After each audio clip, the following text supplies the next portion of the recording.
You're listening to the Call Kent podcast, where Kent C. Dodds answers questions and gives insights to software engineers like you.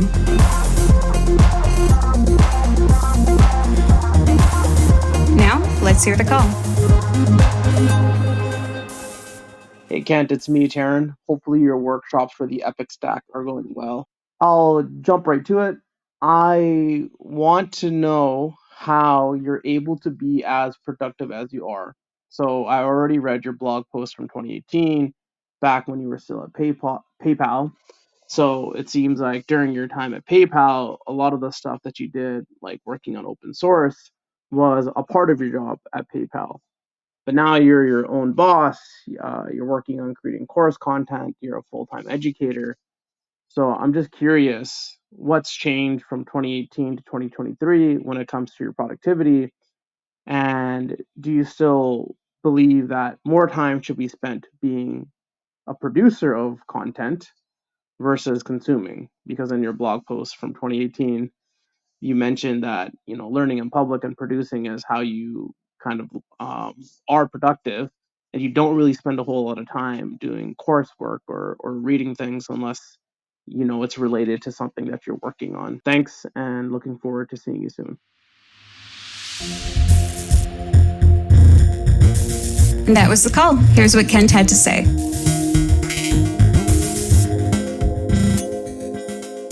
Hey, Taryn, thank you for the question. So, maybe I should write an updated version of that blog post, but I'll link to the original in the description of this episode for people to take a look at if they want to.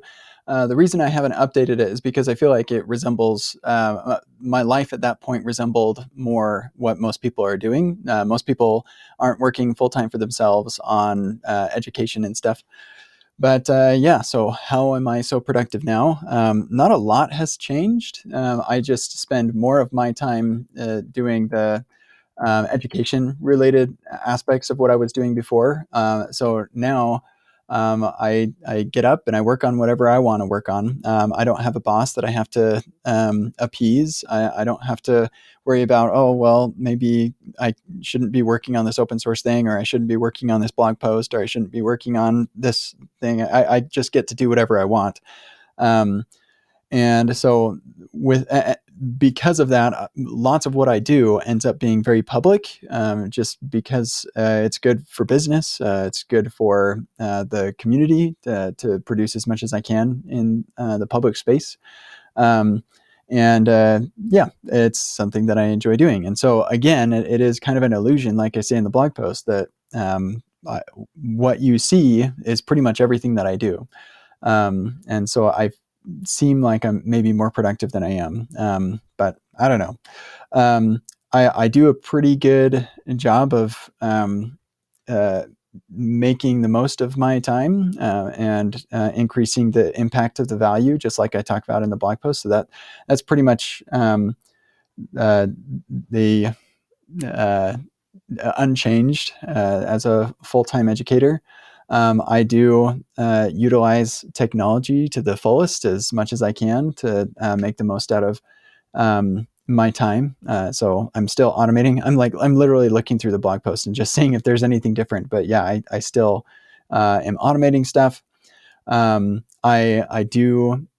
don't do quite as much open source as I used to. I did just open source a new project yesterday, but still not quite as much open source as I used to do. I spend more of my time. Well, I mean, all of my workshops are open source, so however you interpret that. But I mean, like libraries that I'm building and things.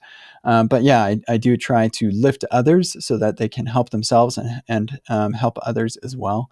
And as far as creating content, I just have an unlimited number of things that I could write or talk or workshop about. I just continue to, when I see a common question come up a lot, then I know that's something that I should write about. And having a wealth of blog posts and things also helps me to be really productive as well, so I don't have to answer the same question twice. So I've got a lot of blog posts, almost 200. I really should just write a couple more so I can hit 200. Yeah. So outside of that, I don't know. I do feel like not a whole lot has changed, except that now I don't have a boss to keep on, doing what they ask me to do. I am my own boss. And as far as the spending more time producing than consuming, 100%. I still definitely spend more of my time producing content than consuming content. I recommend that for most people, as a mechanism for really solidifying what you understand or what you're trying to learn. That said, I also appreciate that not everybody really enjoys that, or not everybody has the time for that. We've got jobs and have to deliver stuff. But I can just say that most of my knowledge and experience has come from the time that I spend producing stuff.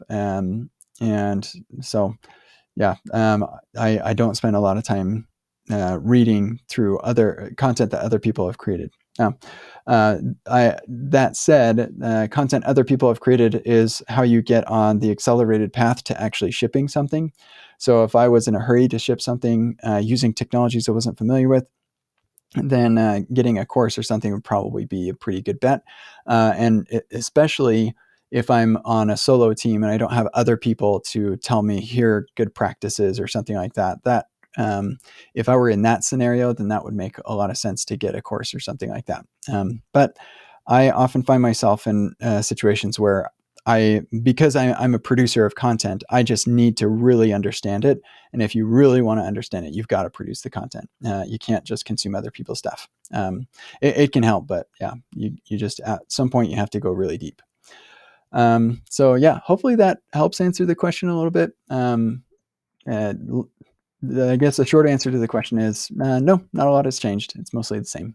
So thank you, Taryn. It's always nice to hear from you. I hope you have a wonderful day. This has been the Call Kent podcast. Learn more about Kent at kentcdodds.com and get your own questions answered at kentcdodds.com/calls.